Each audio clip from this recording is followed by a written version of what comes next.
ವೀಕ್ಷಕರೇ, ಎಲ್ಲರಿಗೂ ನಮಸ್ಕಾರಗಳು. Welcome to my channel. Social ಮೀಡಿಯಾದಲ್ಲಿ ಧ್ರುವಂತ್ ಬಗ್ಗೆ ಜೋರು ಚರ್ಚೆ ಆಗುತ್ತಿದೆ. ನಿನ್ನೆಯ ಎಪಿಸೋಡ್ನಲ್ಲಿ ನಡೆದ ಕ್ಯಾಪ್ಟನ್ಸಿ ರೇಸ್ ಟಾಸ್ಕ್ನಲ್ಲಿ ಧ್ರುವಂತ್ ಅವರ ಉಸ್ತುವಾರಿಯಲ್ಲಿ ಮೋಸ ಆಗಿದೆ. ಇದೇ ಕಾರಣಕ್ಕೆ ಗಿಲ್ಲಿ ನಟ ಮತ್ತು ರಾಶಿಕಾ ಸೋಲು ಕಂಡಿದ್ದಾರೆ. ಹೀಗೆ ಸೋಷಿಯಲ್ ಮೀಡಿಯಾದಲ್ಲಿ ಜೋರು ಚರ್ಚೆ ನಡೆಯುತ್ತಿದೆ. ಅಸಲಿ ಆಗಿದ್ದೇನು ಈ ವಿಡಿಯೋದಲ್ಲಿ ಸಂಪೂರ್ಣವಾಗಿ ಮುಂದೆ ನೋಡಿ.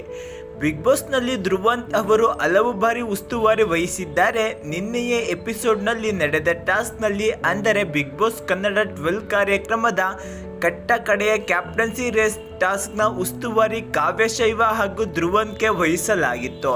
ಇದರ ಅನುಸಾರ ಸ್ಪರ್ಧಿಗಳು ತಮ್ಮ ಸುರಂಗದಲ್ಲಿರುವ ಪೈಪ್ಗಳನ್ನು ತೆಗೆದು ದಾರಿಯನ್ನು ಸರಿಪಡಿಸಿಕೊಳ್ಳಬೇಕು. ಮೊದಲು ಗಂಟೆ ಬಾರಿಸುವ ಜೋಡಿ ಕ್ಯಾಪ್ಟನ್ಸಿ ಟಾಸ್ಕ್ ಆಡಲು ಅಭ್ಯರ್ಥಿಯಾಗಿ ಆಯ್ಕೆ ಆಗುತ್ತಾರೆ ಎಂದು ಬಿಗ್ ಬಾಸ್ ಘೋಷಿಸಿದ್ದರು. ಟಾಸ್ಕ್ ಮಧ್ಯೆ ಧನುಷ್ ಹಾಗೂ ಗಿಲ್ಲಿ ಹಾಡುವ ಗಿಲ್ಲಿ ನಟನ ಅವರದ್ದು ತಪ್ಪು ಇಲ್ಲದೆ ಇದ್ದರೂ ಅವರಿಗೆ ಧ್ರುವಂತ್ ಬೇಕು ಅಂತಲೇ ಪಾಸ್ ಕೊಟ್ಟಿದ್ದಾರೆ. ಆಗ ಯಾಕೆ ಪಾಸ್ ಕೊಟ್ರಿ ಎಂದು ರಾಶಿಕಾ ಕೂಗಾಡಿದ್ದಾರೆ. ಈ ಕಡೆ ಗಿಲ್ಲಿಗೆ ಅನ್ಯಾಯ ಆಗುತ್ತೆ, ಒಂದೇ ಸಲ 2 ಬ್ಲಾಕ್ಗಳನ್ನು ತರುವಂತೆ ಗಿಲ್ಲಿಗೆ ಅವಕಾಶ ಕೊಡಿ, ನಿಮ್ಮ ಕಡೆಯಿಂದ ತಪ್ಪಾಗಿದೆ ಎಂದು ಕಾವ್ಯ ಬ್ಯಾಟ್ ಬೀಸಿದ್ದರು. ಆದರೆ ಯಾರ ಮಾತಿಗೂ ಒಪ್ಪದ ಧ್ರುವಂತ್ ಟಾಸ್ಕ್ ಕೊನೆಯಲ್ಲಿ ನಾನು ಇದರ ಬಗ್ಗೆ ಯೋಚಿಸುತ್ತೇನೆ ಎಂದಿದ್ದರು. ಧನುಷ್ ಫಜಲ್ ಕಂಪ್ಲೀಟ್ ಮಾಡಿ 30 ಸೆಕೆಂಡ್ಗಳಿಗೆ ಗಿಲ್ಲಿ ಕೂಡ ಫಜಲ್ ಕಂಪ್ಲೀಟ್ ಮಾಡಿದ್ದರು. ಎಲ್ಲೋ ಒಂದು ಕಡೆ ಧ್ರುವಂತ್ ತಮ್ಮ ತಪ್ಪನ್ನು ಅರಿತು ಕಾವ್ಯ ಹೇಳಿದ್ದಕ್ಕೆ ಒಪ್ಪಿಕೊಂಡಿದ್ದರು.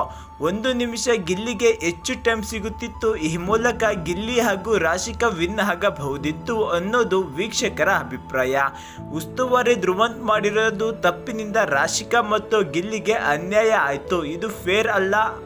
ಇಂಥ ಆಟದಲ್ಲಿ 1 ನಿಮಿಷವೂ ತುಂಬ ಇಂಪಾರ್ಟೆಂಟ್. ಅಶ್ವಿನಿ ಪರ ಫೇವರಿಸಮ್ ತೋರುವ ಮೂಲಕ ಧ್ರುವಂತ್ ತನ್ನ ಟಾಪ್ 5 ಸ್ಥಾನವನ್ನು ಕಳೆದುಕೊಳ್ಳುತ್ತಿದ್ದಾರೆ.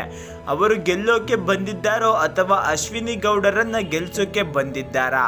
ಬಿಗ್ ಬಾಸ್ ಕನ್ನಡ 12 ಕಾರ್ಯಕ್ರಮದಿಂದ ಕಟ್ಟೆ ಕಡೆಯ ಕ್ಯಾಪ್ಟನ್ ಯಾರಾಗ್ತಾರೆ ಎಂಬ ಕುತೂಹಲ ಇದೆ. ಇಂದಿನ ಪ್ರೋಮೋ ಪ್ರಕಾರ ಧನುಷ್ ಮೋಸದಿಂದ ಟಾಸ್ಕ್ ವಿನ್ ಆಗಿದ್ದಾರೆ. ಮುಂದೇನಾಗುತ್ತೆ ಎಂಬುದು ಇಂದಿನ ಸಂಚಿಕೆಯಲ್ಲಿ ಗೊತ್ತಾಗಲಿದೆ. ವೀಕ್ಷಕರೇ, ಅಲ್ಲಿವರೆಗೂ ನಮ್ಮ ಚಾನಲನ್ನು ಸಬ್ಸ್ಕ್ರೈಬ್ ಮಾಡಿಕೊಂಡು ದಿನನಿತ್ಯದ ಬಿಗ್ ಬಾಸ್ ಅಪ್ಡೇಟ್ಗಾಗಿ ತಪ್ಪದೆ ಈ ವಿಡಿಯೋಗೊಂದು ಲೈಕ್ ಕೊಟ್ಟು ಶೇರ್ ಮಾಡಿ. ಎಲ್ಲರಿಗೂ ಧನ್ಯವಾದಗಳು ವೀಕ್ಷಕರೇ. ಹಾಗೆ ಇದರ ಅಭಿಪ್ರಾಯ ನಿಮ್ಮದನ್ನು ತಪ್ಪದೆ ಕಮೆಂಟ್ ಮೂಲಕ ಕಮೆಂಟ್ ಮಾಡಿ.